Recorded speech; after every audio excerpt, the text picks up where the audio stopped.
À la barre, Pascal B, l'enseignante de 62 ans, apparaît froide, dure, sans aucune empathie ni regret. Me dire que je suis responsable, c'est extrêmement choquant. Je n'ai jamais humilié Vaël. Sans même adresser un mot aux parents de la fillette assis juste derrière elle.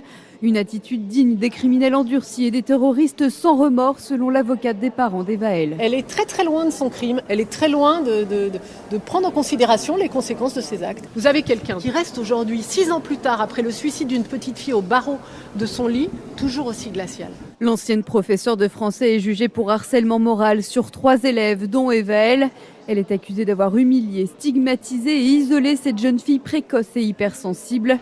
L'enseignante risque une peine de 18 mois de prison avec sursis et une interdiction définitive d'enseigner. C'est parce qu'elle a été, ces faits ont été commis alors qu'elle était professeure qu'elle ne doit plus jamais être professeure.